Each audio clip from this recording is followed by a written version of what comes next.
বামপন্থী বন্ধুরা, কংগ্রেসের বন্ধুরা মানুষকে ভুল বোঝাচ্ছেন যে এটা কেন্দ্র সরকারের অর্থে এই প্রজেক্টটা চলতো, তাহলে রাজ্য সরকারের উপরে বার্ডেন ছিল না। এখনো আপনাদেরকে বলছি, আমি উত্তর পূর্ব ভারত হিমালয়ান যে অঞ্চলগুলো রয়েছেন, সিকিম সহ উত্তর পূর্বাঞ্চল, সেখানে 90% কেন্দ্র দেবে এবং 10% রাজ্য দেবে। এভাবেই আমাদের রাজ্যে যে সমস্ত ডেভেলপমেন্টের কাজ হয় সেই পদ্ধতিতেই রয়েছে, এটা তো কোনো পরিবর্তন হয়নি।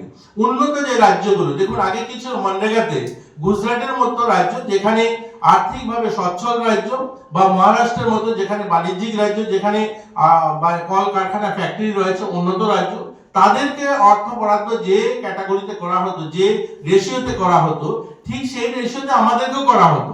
তো দেখুন, যেখানে গুজরাটের মতো রাজ্য বা মহারাষ্ট্রের মতো রাজ্য, এই উন্নত রাজ্যগুলো যেভাবে অর্থ পেত এই মনরেগার জন্য, আমরা গরিব রাজ্যগুলো যেখানে আমাদের এখানে শ্রমজীবী মানুষ বেশি, আমাদের এখানে এখনো কলকারখানা ফ্যাক্টরি সেভাবে গড়ে ওঠেনি, সেই সমস্ত রাজ্য কিন্তু অর্থ সমান অনুরূপে আমরা পেতাম।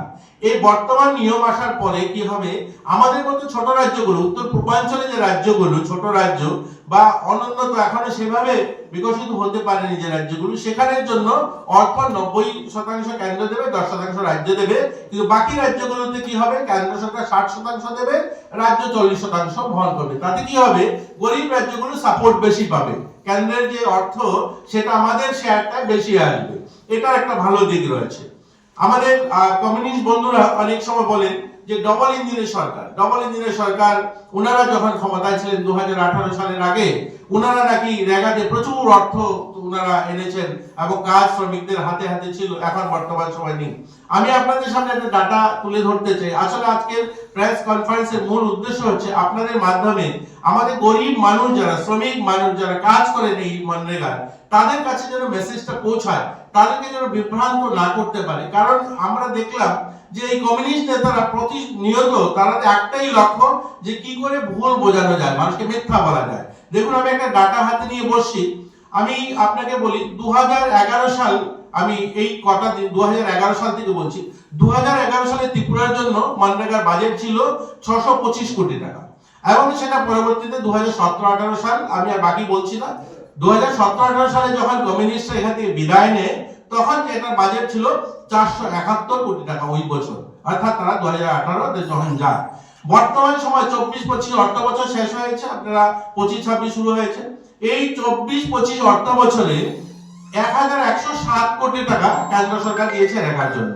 এখন বলুন, আপনারাই মিডিয়ার বন্ধুরা যারা রয়েছেন, আপনারা বুদ্ধিজীবী লোক, আপনারা বলুন তো দেখি, বাজেটটা কমলো না বাড়লো? আমি যদি ক্রমান্বয়ে বলতে থাকি, 2017-18 417 কোটি টাকা, 2018-19 532 কোটি টাকা, 2019-20 870 কোটি টাকা, 2020-21 1152 কোটি টাকা, 21-22 193 কোটি টাকা, 2022-23 109 কোটি টাকা, 2023-24 184 কোটি টাকা, 1084 কোটি টাকা, এবং 24-25 1107 কোটি টাকা। ক্রমশই সেটা বৃদ্ধি হয়েছে। এখন আমরা ম্যান্ডেট যদি বলি, অর্থাৎ কাজ যারা করেন, আপনারা তো সেটা বোঝেন, যাদের কাছে জব কার্ড আছে, ওনারা বলেন যে কাজ কত হলো, অর্থাৎ ম্যান্ডেট কম কেন হচ্ছে। ম্যান্ডেট কম এর জন্য হচ্ছে সময় পরিবর্তন হয়েছে। আজ থেকে, আমি গ্রাম থেকে আসি, এই আমি একদম প্রান্তিক গ্রামের বাসিন্দা। আজ থেকে 20 বছর আগে যে গ্রামের চিত্র ছিল, আজ নিশ্চয়ই সেই চিত্র নেই। আজ থেকে 20 বছর আগে গ্রামে জঙ্গল কাটতে হয়েছে। আজ থেকে 20 বছর আগে অনেকগুলো গলি রাস্তা করতে হয়েছে। আজ থেকে 20 বছর আগে অনেক মানুষের বাড়ির ল্যান্ড লেভেলিং করে ঘর করতে তাকে সুযোগ দিতে হয়েছে। আজকে তো সেটা দরকার হবে না। আজকে কি হচ্ছে, আজকে সিসি রোড করতে হবে, আর সিসি রোড হচ্ছে, আর জল নিকাশির জন্য চ্যানেল করতে হবে, কৃষকের ক্ষেত্রে জলটা যেন বেরিয়ে যায়। আজকে এই কাজগুলোতে টাকা বেশি দেওয়া হচ্ছে, অর্থাৎ রেগা ম্যান্ডেজের উপরে বেশি জোর দিচ্ছে। সেখানে কনস্ট্রাকশন বা স্থায়ী যে সমস্ত সম্পদ তৈরি করতে হবে সেগুলো করা হচ্ছে। এখন কি হলো, এই স্থায়ী সম্পদ করতে গিয়ে মনরেগাতে যে নিয়ম রয়েছে, অর্থাৎ সেটার যে অ্যাড তৈরি হয়েছে, সেটাতে স্থায়ী সম্পদ করাতে কিছু কিছু জায়গায় বাধা রয়েছে, সেগুলো আপনি করতে পারবেন না। ধরুন, কোথায় বড় রিটার্নিং হল, সেটা আপনি করতে পারবেন না। কোথায় বড় একটা ধরুন কমিউনিটি হল, রেগা থেকে করতে পারবেন না, বাজার চেক করতে পারবেন না।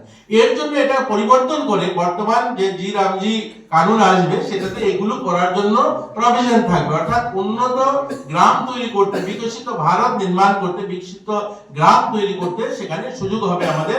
এর জন্য এটা করা হয়েছে।